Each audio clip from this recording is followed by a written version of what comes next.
দেশ যতই চেষ্টা করুক যে নিজেকে বিশ্বগুরু হিসেবে রিপ্রেজেন্ট করবে বাকি দেশদের থেকে, দেশ যতই চেষ্টা করুক যে সে উন্নত হবে, কিন্তু দেশের মধ্যে প্রত্যেকটা মানুষ যতক্ষণ না একসঙ্গে আসবে ততক্ষণ পর্যন্ত এই দেশের কোনো ধরনের উন্নতি এক্সপেক্ট করাটাই বেকার। শুধু বেকার না, সেটা হচ্ছে এক ধরনের মূর্খতা। যদি তুমি কোনো একজন কমিউনিটিকে, কোনো এক ধরনের কমিউনিটিকে ভালোভাবে থাকতে দিচ্ছ, ভালোভাবে খেতে দিচ্ছ, কিন্তু সে তোমার হয়েই, তোমার সঙ্গে থেকেই তোমাকে মারার চেষ্টা করছে, তাহলে এর মানে এটা কোনো সময় হয় না যে তুমি সেই দেশকে এগিয়ে নিয়ে যেতে পারবে। প্রথমে এই ধরনের মানুষগুলাকে হয় ভুল মানাতে হবে, না হলে জায়গা থেকে সরাতে হবে। তাছাড়া এছাড়া কোনো উপায় নেই।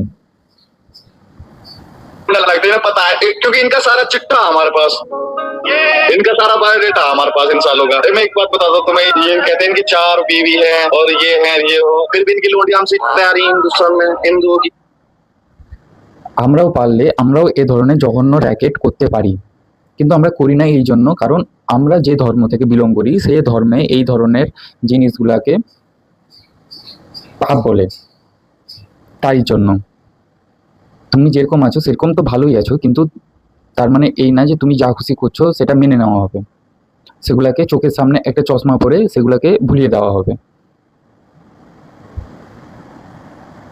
भाई यार अल्लाह की कसम, मेरे 4-5 मेरे जितने भी ग्रुप में है ना दोस्त है, उन्होंने सारी हिंदुओं की लोटियां सेट करी। उनका क्या सीन है, छोड़ते और हिंदुओं की लड़कियां।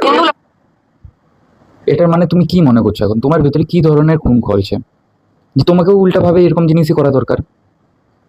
যদি প্রত্যেকটা জায়গা থেকে এরকম ধরনের কথাগুলো আসে, এর মানে তুমি কি মানতে পারবে?